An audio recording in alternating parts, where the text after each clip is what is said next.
Assalamualaikum warahmatullahi wabarakatuh.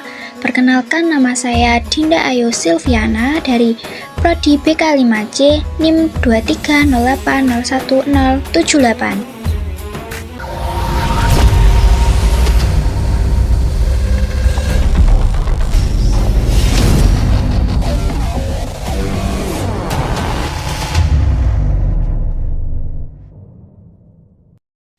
Nah, di sini saya akan mempresentasikan materi yang berjudul Aneka Pujian kepada Nabi yang mengandung majas.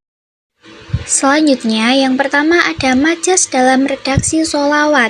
Nah, membaca sholawat itu adalah hal yang sangat dianjurkan dalam agama. Sholawat merupakan satu di antara sekian banyak zikir yang salah satu faedahnya dapat menambah rasa cinta kepada baginda Nabi. Tatkala seorang bersolawat akan mengingat sosok Nabi beserta seluruh sifat baik dan meneladani sifatnya. Sebab itulah sholawat sangatlah penting. Selanjutnya, yang kedua ada redaksi sholawat tidak harus persis dari Nabi. Yang pertama, redaksi sholawat yang disusun oleh para salafunas sholih di dalam kitabnya yang berjudul Jala'al Afham fi al-Salam ala al-Qairi al-Anam. Di antaranya sholawat yang dibuat oleh Abdullah bin Abbas. Yang kedua, hal ini perlu kami paparkan sebab ada kelompok salafi yang membid'ahkan sihhat sholawat yang tidak ada dalam Al-Quran dan hadis. Nah, sebelum membahas redaksi-redaksi sholawat yang memakai penggunaan majas akhli, perlu kiranya saya paparkan terlebih dahulu ya, bahwasanya membuat redaksi sholawat yang tidak sama itu dengan redaksi-redaksi yang diajarkan Nabi SAW merupakan hal yang boleh. Hal ini perlu dipaparkan sebab ada kelompok salafi yang membid'ahkan sifat sholawat yang tidak ada dalam Al-Quran dan hadisnya, seperti yang saya jelaskan tadi di awal. Selanjutnya ada redaksi-redaksi sholawat yang menggunakan majas. Yang pertama ada majas akhli dalam sholawat nariyah. Nah, sholawat nariyah adalah salah satu sholawat yang sangat dikenal di kalangan warga Nahdliyin. Nah, berdasarkan tajribah. Nah, tajribah itu kan pengalaman ya. Pengalaman itu yang berulang-ulang. Membaca sholawat ini sejumlah bilangan tertentu dapat menjadikan Allah mengabulkan harapan yang dicita-citakan dan menolak sesuatu yang tidak diinginkan. Untuk mengetahui khasiat sebuah wirid tertentu, tidak harus menggunakan dalil, sama seperti seorang menggunakan khasiat sebuah makanan tertentu atau minuman tertentu. Nah, mereka mengetahuinya berdasarkan pengalaman turun-menurun dari nenek moyangnya. Begitu pula tentang khasiat sholawat nariyah ini, tidak harus dengan dalil untuk mengetahuinya, cukup dengan tajribah. Dalam kitab Khazinatul Asrar karya Muhammad Haqi Al-Nazi, begitu pula dalam kitab Afdal Sholawat ala Syahid Al-Sadat karya Syekh Yusuf Al-Nabhani, sholawat ini dikenal dengan nama sholawat Tafrijayah Hurtubiyah.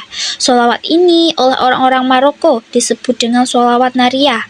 Sholawat ini dibuat oleh Syekh Muhammad Al-Tazi Al-Maghribi. Pengarang sholawat ini menggunakan metode majas akhli dalam menyusun sholawat ini. Selanjutnya yang kedua ada majas akhli dalam sholawat fatih. Nah, sholawat ini dibuat oleh Syekh Muhammad Samsuddin Ibnu Abi Al-Ahsan Al-Bakri, seorang tokoh keturunan Abu Bakar Al-Siddiq. Dalam kitab Afdal Al-Sholawat ala Syahid Al-Sadat, Syekh Yusuf Al-Nabhani menamani sholawat ini dengan nama sholawat Al-Fatih. Kesimpulannya dari materi tersebut adalah membaca sholawat adalah hal yang sangat dianjurkan dalam agama, bahkan dalam beberapa kondisi. Tatkala pada sholat pada tahiyat akhir, sholawat merupakan hal yang wajib tatkala seorang bersolawat. Tentu ia akan mengingat Nabi beserta seluruh sifat dan perbuatannya. Nah, Allah adalah Khalik penciptanya, yang dan segala sesuatu selain Allah adalah makhluk yang tidak dapat memberi manfaat dan mara bahaya. Mensifati Allah seperti makhluk seperti Allah, seperti kayak makhluk seperti Allah bodoh, sakit, tidak kuasa, dan lain-lain, atau mensifati makhluk seperti Allah seperti zahid, bisa mendatangkan manfaat dan mara bahaya tanpa bantuan dari Allah, dapat menjadikan kafir. Takzim bukan berarti ibadah, namun ibadah sudah pasti takzim. Sebab itu, apabila ada orang yang hormati kepada bendera, mencium tangan ulama, mencium Al-Quran, orang tersebut tidak serta-merta dapat dihukumi kafir. Apabila ada ayat Al-Quran maupun hadisnya secara zahirnya menyamakan Allah dengan makhluk atau menyamakan makhluk dengan Allah, maka persamaan itu hanyalah secara lafal saja, adapun secara makna, Allah dengan makhluk tidaklah sama. Oke, selanjutnya di sini saya akan menjawab pertanyaan apakah yang dimaksud dengan majas akhli dan sebutkan sholawat-sholawat yang menggunakan majas akhli. Jadi jawabannya itu pengertian dari majas akhli adalah ungkapan majas atau bisa disebut dengan kiasan yang terjadi bukan pada lafaz katanya, melainkan pada penisbatan perbuatan. Nah, disebut majas akhli itu karena akal mengetahui bahwa perbuatan tersebut tidak dilakukan oleh subjek yang disebutkan, tetapi dinisbatkan kepadanya karena ada hubungannya tertentu. Nah, dalam majas akhli itu, perilaku hakiki sebenarnya tidak disebutkan. Pelaku majasi disebutkan karena ia memiliki hubungan dengan perbuatan itu. Dengan kata lain, majas akhli adalah memindahkan nisbat perbuatan dari perilaku pelaku sebenarnya kepada selainnya. Nah, dasar pemahaman majas akhli itu, akal dan syariat sepakat bahwa Allah adalah pelaku hakiki segala sesuatu. Namun dalam bahasa Arab boleh menisbatkan perbuatan kepada sebab, alat, waktu, atau tempat. Nah, macam-macam hubungan dalam majas akhli itu. Majas akhli terjadi karena beberapa hubungan, di antaranya perbuatan dinisbatkan kepada sebab terjadinya sesuatu.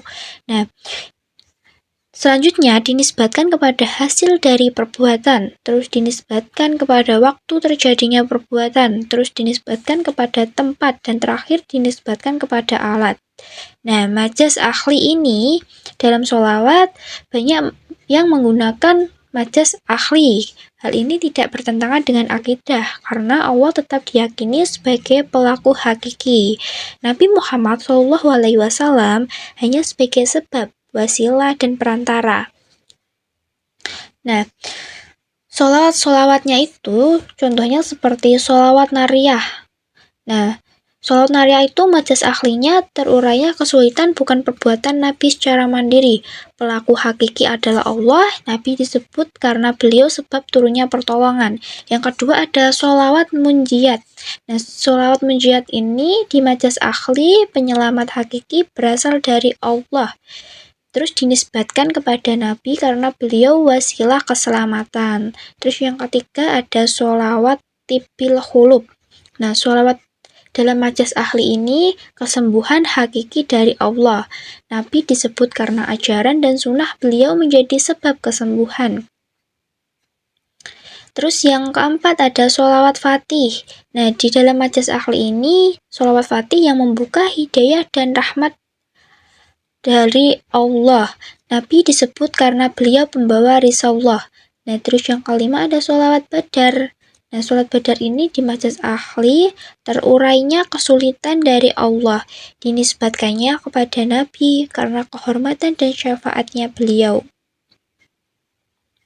Hikmah penggunaan majas akhli dalam sholawat. Yang pertama, menunjukkan kedudukan tinggi Nabi. Yang kedua, mengajarkan adab berdoa dengan wasilah. Yang ketiga, memperindah bahasa doa. Yang keempat, menguatkan kecintaan kepada Rasulullah SAW. Terus yang terakhir ada selaras dengan gaya bahasa Al-Quran dan hadis. Nah, kesimpulan dari yang saya ucapkan tadi, yang saya sampaikan tadi, jadi majas akhli itu adalah majas pada penisbatan perbuatan, bukan pada lafaz. Terus selanjutnya dalam sholawat majas akhli tidak menyalahi tauhid, dan Allah tetap pelaku hakiki. Nabi SAW adalah sebab dan perantara. Banyak sholawat masyhur menggunakan majas akhli secara jelas. Sekian presentasi dari saya. Mohon maaf jika ada salah kata atau ucapan yang kurang enak didengar. Mohon maaf sebesar-besarnya. Wassalamualaikum warahmatullahi wabarakatuh.